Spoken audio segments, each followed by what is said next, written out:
So here we are in beautiful downtown Pegram, Tennessee, and I'm about 30 miles west of Nashville. And I came up here to buy a seat for one of our cars.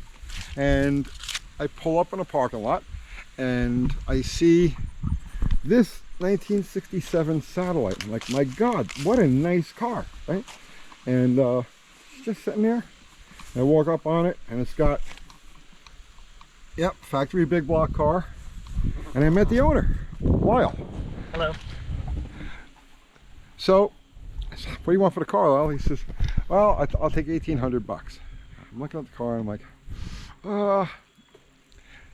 let me look this thing over. Well, as it turns out, it's not a project that I want to get involved with, but it is a perfect example of the type of car that the flippers end up with. So since we started doing this channel, we've done countless videos on flipper cars, stuff that comes through consignment shops and through the auctions, and it's always the same. Car's beautiful, beautiful paint, body is straight, interior is nice, all the trim is there, it's got all of the gewgaws, all of the right options, it's got eyes, right? People pay top dollar for these things, but then you get them up on a lift. And the Cougar that we did with Kiwi, that Cougar convertible, blue with the white top, that was a perfect example of it. This car was perfect from the outside. Put it up on the lift underneath, and it was a disaster. It's all just a hodgepodge of like riveted metal and bird shit welds and Bondo. How does this come to be? How do you end up with a car like this? Well, this Satellite is a perfect example of the kind of car that ends up in that situation. So, well, how'd you end up with this thing? I just remember seeing it, you know, a guy down the road owned it, sat in his yard for a lot of years back in the early 90s in high school. I started looking at it, wound up doing some work for him, you know, in the mid 2000s, 08 or so, and wound up buying the car off of him with intentions to fix it up one day, restore it. And then what happened? Well, it continued to sit. Life got in the way, lack of funds, you know, the usual stuff that happens that allows projects to sit. And the rust. And the rust, yes, it has heavy underneath rust. Right. So that's what we're going to show you this car. So you got to understand something about the world we live in, right? Mother Nature is always doing its best to reclaim anything you take from it. That's what we do as car guys. We're always fighting that. Mother Nature wants her stuff back. She wants her iron back. She wants her rubber back. She wants everything back. And will do anything it takes to get it.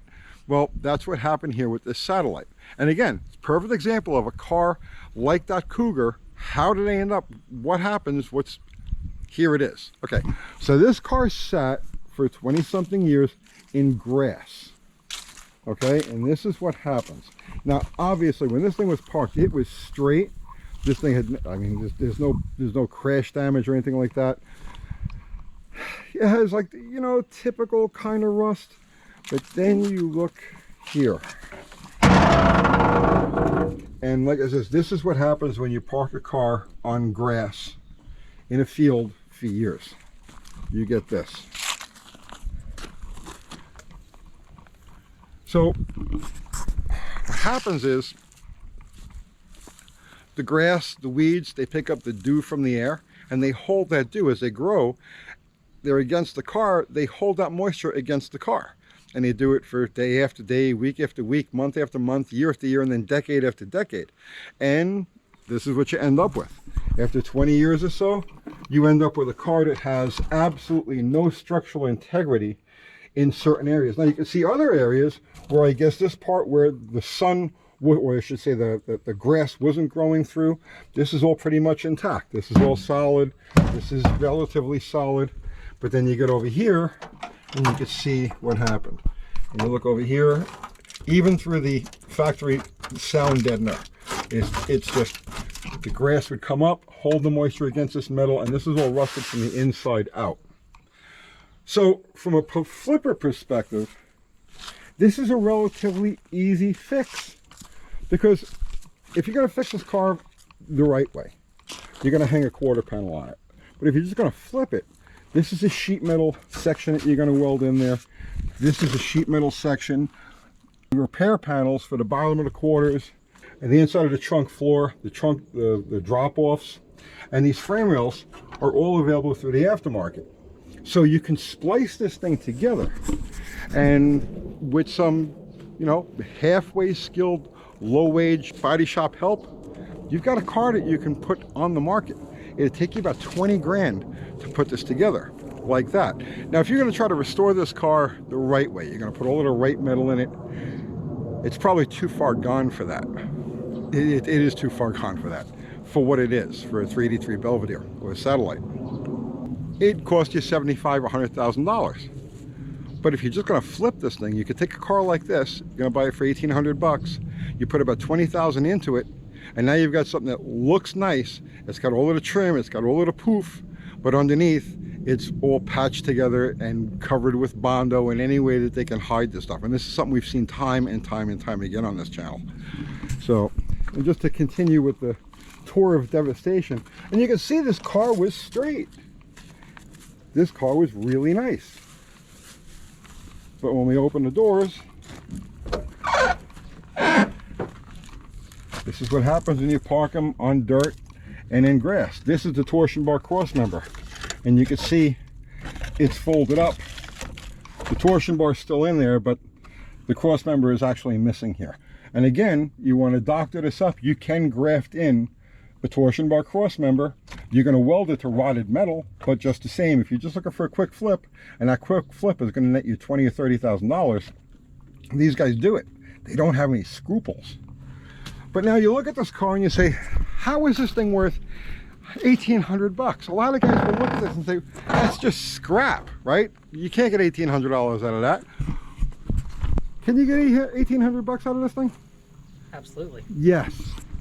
So let me show you guys, for all you doubting Thomases, how do you get 1,800 bucks out of this car? Well, you start with the fact that it is a big block car.